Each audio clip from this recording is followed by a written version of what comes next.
Fort Dix, New Jersey, this is 145 News. This week on the 145 News, detainee operations continue for the 810th Military Police, rollover accident training taken to new heights, and the 1175th Military Police is welcomed home. First, we start with Army training that has some troops out of their comfort zone. Army Sergeant Brian Allen has more.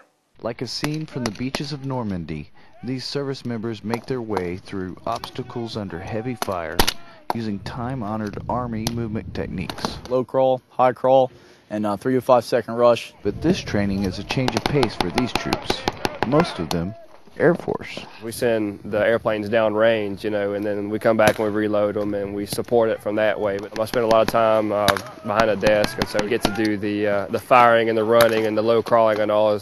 It's pretty fun. But it's not all fun and games for these airmen. There are vital lessons being taught. Situational awareness and moving as a team. Typically we're moving as one individual and moving as a team and having the responsibility of being in charge of those teams and getting them from one location to another. Joint force training benefits all the service members involved. It gives them the skills they need on the ever-changing battlefield and a better understanding of those they share their experiences with in theater. Well, team cohesion, better unit experience with cross-level and joint operations, seeing how one service does it versus the other service does it. The trainers at Fort Dix enforce a standard and use all available resources to provide that extra sense of realism. It's as real as you can possibly get it without having live bullets. The realism of the training and the sacrifice and effort of the service members brings out the realization that all our military branches serve one common goal in the one team, one fight mentality. That we all come together to provide the same mission, and that is for the American people and defending our way of life and the freedoms that we have. For the 145 MPAD, I'm Army Sergeant Brian Allen. The Air Force training is following a trend that is spreading throughout all services. The 1175th Military Police Company was welcomed home at Fort Dix after a one-year mission in Iraq. Commander of the unit, Army Captain Molly Keith, said the main focus was to make sure the Iraqi police succeed. And by doing that, we were supposed to basically work by, with, and through the Iraqi police. And with the security agreement, we really want to show that the Iraqis can handle their own security for their country and show the people of Iraq that they're fully capable of doing everything. So it's not just always the Americans, it's the Iraqis as well, that they can get it, they can do it, and they're the ones developing the legitimacy for the country. The 1175th is going home to the Missouri National Guard. You're going to move behind me all the way to that building, got it? Ready? You go to the rear and I go to the front. Ready? Move. At the command from Army Sergeant First Class Adam Bills, media representatives moved along with Army personnel trainers. A make-believe scenario of a high-value target was set up to specifically train public affairs soldiers who are deploying to Iraq. The scenario was a success, and the media was able to tag along without interrupting. Sergeant Bills says the training mission was accomplished. During the raid, we encountered some resistance from those personnel, so unfortunately we had to engage them, and neither one of them survived. The 145 MPAD was involved with the media escort. The 810 Military Police Company continues detainee operations for their mission to Afghanistan.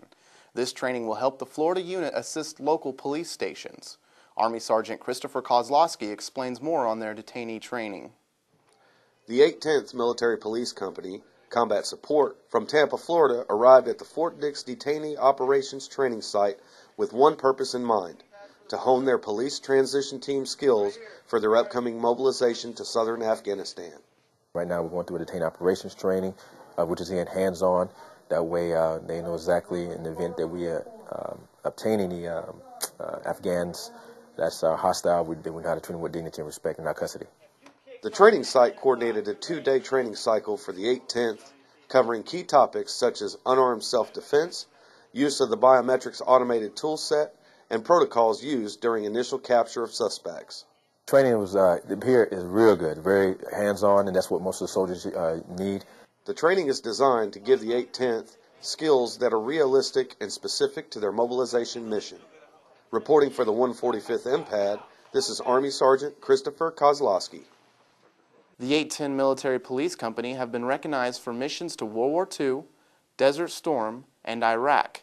This is the unit's 4th deployment. First aid training is a must for all deploying soldiers who come to Fort Dix for mobilization to Iraq and Afghanistan. This training emphasizes the importance of how first aid can save the lives of soldiers by using standard techniques. Tactical Combat Casualty Care, or TC3, is the focus of this course. It teaches soldiers how to perform first aid on a non-lethal or potentially lethal injuries while in a tactical situation. Rollover accidents are becoming more and more common. The Army has a special vehicle that allows soldiers to practice egressing from a Humvee rollover accident. But what if the rollover was caused by an IED and enemy combatants were near? I found one training area that answered that question. I have a thumbs up from the TC. Mobilizing soldiers have been training for rollover accidents for some time, but at Fort Dix, New Jersey, the training is taken one step further. Troops here are brought into a realistic scenario of the maneuver area with pyrotechnics, IED simulators, and even enemy combatants. Sergeant Alejandro Aroro says egressing from the vehicle should be part one of a two-part process.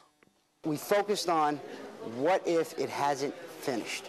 The enemy is still moving in. The enemy is still attacking. Let's think about the additional IEDs. The additional bells and whistles give these soldiers a better understanding that a rollover accident doesn't stop with exiting the vehicle. Sergeant Peter Bowl found out firsthand. It kind of made everything a little bit more disorienting when you have artillery simulators going off and people are shooting at you. I'm up! You get a little bit more confused and you're thinking about more things than just that one rollover like in the first situation. They honestly feel that in the event of a rollover or a combat IED situation, they're going to know what to do. The muscle memory is being instilled, and they're also learning how to teach other soldiers how to use that without a heat gun. Sergeant Bowl agrees the new training helps with the real-world situation. It's as real as you can get it without actually having it happen. Reporting for the 145 MPAD, I'm Specialist Christopher Bruce. Well, that does it for this week in 145 News. For more information about any of today's stories, please contact the Fort Dix PAO office. See you next week.